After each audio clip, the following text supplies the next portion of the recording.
Is banning books protecting children from reality?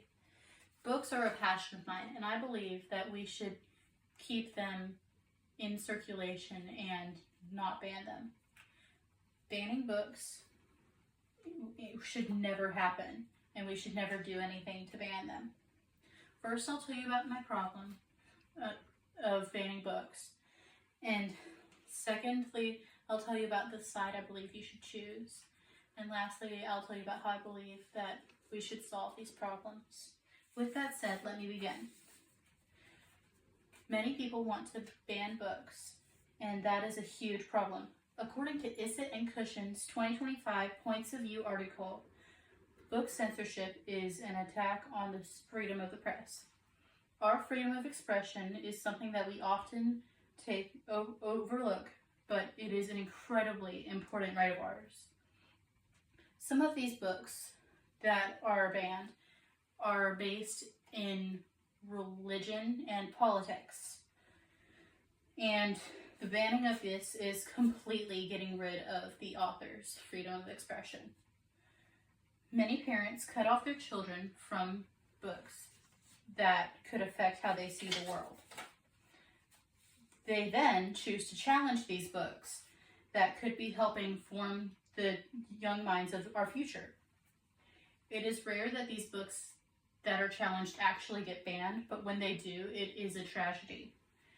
These are the problems, and now I'm going to tell you about what I believe is the solutions. Banning books is incredibly controversial.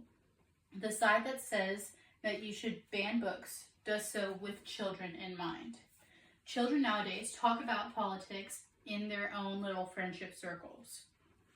Parents should watch out for what their children are reading while keeping them informed about the present and what they believe the future to be.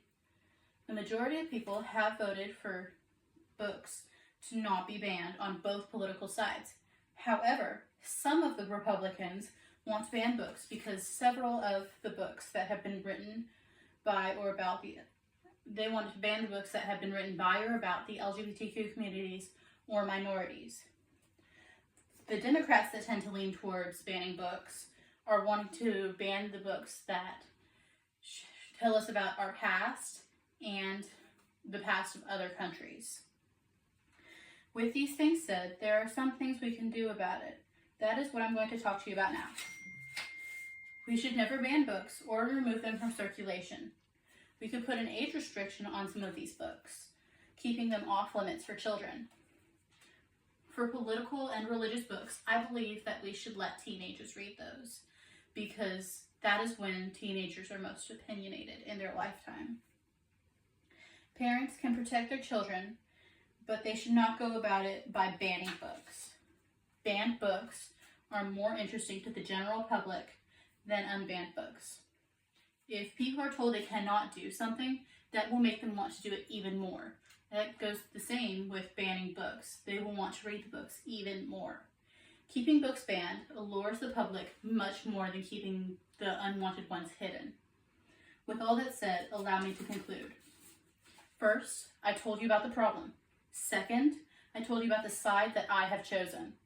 And lastly, I told you about how I think we should go about solving these problems of banning books. Never ban books, and be sure to keep them in circulation. And remember, books shape our youth and our future.